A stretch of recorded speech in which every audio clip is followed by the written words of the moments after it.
میں دیکھ رہا ہوں کہ باتیں کیا ہو رہی ہیں. ہم تو یہ سوچ رہے ہیں بیٹا تو بھی ایک دن یہاں لیٹا ہوا ہوگا, یاد کر لے, ابھی انسان کا بچہ بن جا, کچھ نماز کی پابندی کر لے, کچھ اللہ کے حکام کو فوکس کر, اللہ کی نافرمانی سے بچنے کی فکر کر. ہم یہ سوچتے ہوئے جا رہے ہیں اور باتیں کیا ہو رہی ہیں.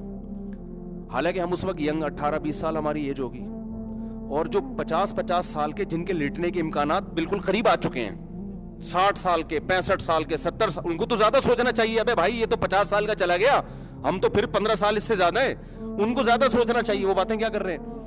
ابے یہ جو ڈالڈا والڈا آج کل آ گیا ہے نا, یہ جو آئل, یہ سارے آئل کے مسئلے ہیں. اچھا بھلا آدمی تھا, 50 سال میں نکل لیا. خوراکیں وہ نہیں ہے جو ہمارے زمانے میں دیسی خوراکیں ہوا. مجھے اتنی حیرانگی ہو رہی, میں کہہ رہا یار ان کو پاگل ہو گئے ہیں. عبرت کا موقع ہے, آخرت کی یاد تازہ کرو, ڈالڈا کو بیچ میں کہاں سے لے آئے تم. اور پھر دفن کے وقت بھی یہ باتیں, میت کو لٹایا جا رہا ہے, قبلہ رخ. سوچو کہ تمہارے ساتھ بھی یہ ہونے والا ہے. ڈالڈا سے دیسی گھی کھانے والے بھی یہیں جاتے ہیں, صحیح ہے. گھی کے اپنے فضائل ہیں, ہم اس کا انکار نہیں کرتے. ڈالڈا والا ذرا جلدی چلے جائے گا, گھی والا تھوڑا اگلے اسٹیشن پہ وہ آئے گا, تو وہ بھی نا, اور وہ بھی جب ہے کہ جب ٹرک نہ چڑھاؤ. آپ کے اوپر اگر ٹرک چڑھ جائے تو آپ ڈالڈا کھائیں یا دیسی گھی کھائیں, رزلٹ سیم آئے گا. جو اسٹیکر بنے گا نا روڈ پہ, وہ ڈالڈے والوں کا اور دیسی گھی والوں کا ایک جیسا بنتا ہے. حادثاتی موت سے آپ کو ڈالڈا تھوڑی بچائے گا, آپ کو کولیسٹرول تھوڑی بچائے گا. جہاز گر گیا تو ڈالڈا کھاؤ یا روزانہ جم جاؤ, کیا کرنا ہے آپ نے, کیا خیال ہے بھائی. ایکسیڈنٹ ہو گیا یا قدرتی کوئی زلزلہ آ گیا, تو ساری یہ تو ان کے یہاں بھی ہوتا ہے, ہمارے یہاں بھی ہوتا ہے. کورونا آیا تو پھر کورونا تو کچھ دیکھا ہی نہیں, کووڈ نے تو کتنے لوگوں کو خبر میں اتار دیا. اور جو بہت اچھی صحتیں تھیں یورپ میں, ان کو وہ زیادہ اس کا شکار ہوئے ہیں. تو میں نے دیکھا جی خبر میں لٹا کے جناب, وہ جب ہم تو سوچ رہے ہیں بھائی تو نے بھی جانا ہے یار. حالانکہ ہمارے جانے میں بہت ٹائم تھا, ابھی اب تو یہاں تک پہنچ گئے ہم, بہت پرانا واقعہ ہو گیا. لیکن جو قریب جن کے مرنے کے چانس زیادہ تھے, وہ ایسی باتیں کر رہے تھے کہ یار یہ ڈالڈا والڈا جو ہے نا بہت خبر میں مٹی بھی ڈال رہے ہیں اور گپ شپ بھی ہو رہی ہے. بس یار اچھے آدمی تھے, اور سنو تیرے بھی سلام دعا تھی. ہاں الحمدللہ میری بھی سلام دعا تھی. پھر آفس کی باتیں شروع ہو گئیں, پھر بچوں کی شادیوں کی باتیں, ریٹائرمنٹ کی باتیں, اور یار وہ کیا ہے تیرا وغیرہ وغیرہ. میں اتنا حیران ہو رہا تھا. تو پھر مجھے یہ احساس ہو رہا تھا کہ یار اہل اللہ کی صحبت لینے میں اور نہ لینے میں کتنا فرق ہے. ہمارا حضرت سے تعلق کا کم از کم یہ تو فائدہ ہوا نا کہ ہم نے صحیح سمت میں سوچنا شروع کر دیا. تو پیغمبر آپ کی سمت کو صحیح کرتے ہیں. ہر چیز دیکھ کے عبرت حاصل کرو, بعد میں تبصرے کرو کہ ڈالڈا ہے یا کیا ہے. تو اب وہ جتنے بھی تھے نا جو ان کو دفن کرنے آئے تھے, میرا خیال ہے اب ان میں سے ایک بھی زندہ نہیں ہوگا. حالانکہ بہت سو نے جا کے دیسی گھی شروع کر دیا ہوگا, ایک بھی زندہ نہیں ہوگا. تو اس لیے دنیا کو جو عبرت والے لوگ ہیں نا, فاعتبروا یا اولی الابصار, قرآن بار بار کیا کہتا ہے کہ اے اہل عقل کیا کرو, عبرت حاصل کرو, چیزوں کو دیکھ کے عبرت حاصل کرو, عبرت حاصل کرو. تو بصیرت کی آنکھیں جبھی کھلتی ہیں جب انسان تکبر کرنا چھوڑ دے اور اپنے علم پہ کبھی ناز مت کرو. تو